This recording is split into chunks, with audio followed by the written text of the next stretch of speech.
Bagian cover chapter 2 diperlihatkan sosok wanita cantik tanpa busana. Bagian sensitif dengan sengaja ditutupi menggunakan selai kain putih, membuat kita penasaran dan jauh menerawang keindahan apa yang ada di balik itu. Dia adalah Sagiri dengan background sekumpulan tengkorak manusia. Kemungkinan besar itu adalah bentuk dari ketakutan dan bayang-bayang setelah dia memenggal kepala korban dengan pedangnya. Dia terus dihantui rasa bersalah sebagai seorang Asaemon. Sagiri mengingat masa kecilnya. Ayahnya bernama Yamada Asaemon Kijiji. Suatu hari, seorang penjahat yang kebetulan adalah seorang komedian Rokugo meminta ayahnya untuk memenggal kepalanya saat dia melakukan satu rutinitas terakhirnya. Ayahnya mengabulkan permintaan itu. Seperti yang diminta, sang pendongeng menutup punchline-nya saat kepalanya tergulir. Salah satu Asaemon mengatakan jika ayunan pedang Kijiji patut dicontoh. Orang itu bahkan tidak sadar dia telah dipenggal. Itu adalah potongan satu ayunan ideal yang menghilangkan semua rasa sakit dan perasaan yang tidak berguna. Sejak saat itu, potongan satu ayunan ayahnya menjadi sesuatu yang Sagiri idam-idamkan. Saat Sagiri tumbuh menjadi wanita dewasa dan kuat, dia mendapat pengakuan dari banyak orang karena memiliki sayatan yang hebat, apalagi untuk seorang wanita. Sagiri mendapat pujian dari berbagai pihak. Di balik senyum manis setelah memenggal kepala korbannya, jauh di dalam lubuk hatinya tersimpan ketakutan dan bayang-bayang yang mengerikan yang terus menghantuinya. Dia merasa tubuh indahnya dipaksa tarik ke alam yang berbeda oleh para korban yang sudah dia penggal. Salah satu Asaemon menyadari itu, mengatakan kepada Sagiri jika pedangnya itu dibebani oleh rasa takut. Jika dia terus tersesat dan merasa takut, maka para penjahat hanya akan menderita saat mereka mati. Meski begitu, Sagiri terus berusaha memperbaikinya. Beberapa kali dia mencoba memenggal tetapi masih belum bisa menghilangkan rasa takut. Dia telah sadar di balik pedang miliknya mencerminkan kenyataan. Itu adalah sebuah lingkaran kejam. Melalui rasa takut, pedangnya semakin berat yang menyebabkan penjahat yang dieksekusi merasa sakit, dan begitulah pedang miliknya menjadi berat. Sagiri tidak tahu apa yang harus dia lakukan. Bagaimana dia menghilangkan keraguan dan rasa takut di dalam hatinya.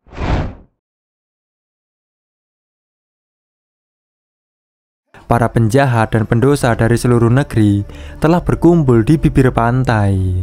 Di hadapan mereka adalah shogun ke-11 dari negeri Edo, yaitu Tokugawa Nariyoshi. Biasanya, para pendosa tidak akan pernah bisa mendapatkan kesempatan untuk berhadapan dengan yang mulia. Pernyataan yang membuat mereka semua marah, membuat pengawal cemas dengan keputusan istana yang menyuruh mereka berkumpul. Pihak istana memberitahu mereka tentang misi rahasia. Siapapun yang bisa menyelesaikan misi ini akan diberikan pengampunan penuh oleh kewenangan dari surat pengampunan. Mendengar penjelasan itu, salah satu penjahat terobsesi untuk bisa membunuh sebanyak yang dia mau. Dia adalah Adachi Matagoro, monster yang hanya membunuh wanita dan anak-anak demi kepuasannya. Salah satu penjahat wanita mengenali sosok Gabimaru yang dianggapnya sebagai selebriti di dunia mereka. Dia cukup kecewa karena Gabimaru tidak sesuai dengan rumor yang beredar. Terlebih lagi, dia terseret bersama mereka. Sagiri yang mendengar hal itu, di awal pertemuan mereka berdua sangat berhati-hati saat berada di sekitar Gabimaru. Tapi sekarang dia terlihat seperti orang yang sangat berbeda dari sebelumnya. Mulai berpikir apakah dia benar-benar sama seperti para penjahat lain yang berkumpul di sini. Seperti yang dikatakan rumor, bahkan jauh lebih berbahaya daripada yang lainnya. Mereka semua akan mendatangi sebuah pulau, di mana pulau itu seperti surga dunia. Setelah penutup wajah para penjahat dibuka, alangkah terkejutnya mereka. Di hadapan mereka ada satu-satunya petugas Yoriki yang kembali dari penelitian pulau itu hidup-hidup. Seperti yang mereka lihat, dia tidak bisa lagi disebut manusia. Saat dia kembali, ada bengkak di seluruh tubuhnya. Tapi di hari berikutnya, bengkak itu memar. Ke-60 peneliti lainnya masih menghilang. Dan untuk mengetahui apa yang sebenarnya terjadi di pulau itu, dengan satu-satunya sumber informasi mereka berada dalam keadaan seperti itu, dia tidak bisa memberikan petunjuk apapun. Para penjahat yang mendengar hal itu tidak percaya dengan apa yang sudah terjadi. Salah satu penjahat yang cerdik mengatakan, jika pulau tersebut belum dipetakan sebelumnya, meragukan bagaimana jika tidak ada eliksir di sana. Misi ini bersifat sukarela. Penjahat dengan postur tinggi besar penuh tato memilih mengundurkan diri. Lebih baik menunggu di penjara. Mati di depan anak buahnya adalah cara mati yang lebih jantan. Namun dia harus membayar semua ucapannya itu. Salah satu Asaemon memenggal kepalanya. Pihak istana memberitahu kepada mereka, saat mendarat di pulau itu, mereka akan ditemani oleh pengawal, yaitu mereka para Asaemon.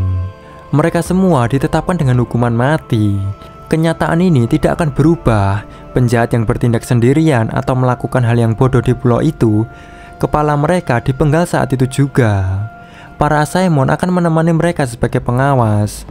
Ada batas jumlah orang yang bisa ditampung kapal, dan pihak istana tidak punya jumlah Asaemon yang tidak terbatas. Dengan kata lain, mereka harus saling membunuh satu sama lain, atau yang lemah akan mati. Di antara para narapidana yang dikumpulkan, ada orang-orang yang bakatnya jauh di atas yang lain. Dengan kemampuan mereka sudah mendapatkan julukan tidak normal, dan para individu spesial itu sudah ditandai dengan cap segel merah di catatan khusus.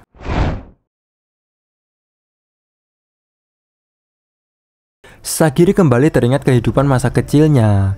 Di lingkungan tempat tinggalnya, mayat digunakan untuk menguji pedang baru, mengeksekusi dengan memenggal, membuat pil dari mayat. Meskipun seseorang tidak memegang pedang, jika terlahir di klan Yamada, maka mereka tetap harus makan di samping orang mati. Hal itu membuat Sagiri kecil dibully, dianiaya oleh teman-temannya dan menangis di pangkuan ibunya. Di sana ada kenyataan menunggu Sagiri di pantulan pedang, setelah berhasil memenggal 3 orang penjahat yang berusaha menyerangnya. Sagiri kembali dihantui rasa takut. Tentu saja tidak mungkin dia bisa baik-baik saja dengan membunuh orang. Tiba-tiba Gabimaru datang di depan para pihak istana dengan mengatakan, apakah ada cara lain untuk memilih siapa yang akan pergi. Tidak semua pembunuh melakukannya karena mereka suka membunuh orang. Membuat Gabimaru tidak bisa diam saja. Pihak istana melakukan semua ini dan ingin menghindari membunuh jika dia bisa. Pernyataan Gabimaru tentu ditolak mentah-mentah oleh pihak istana.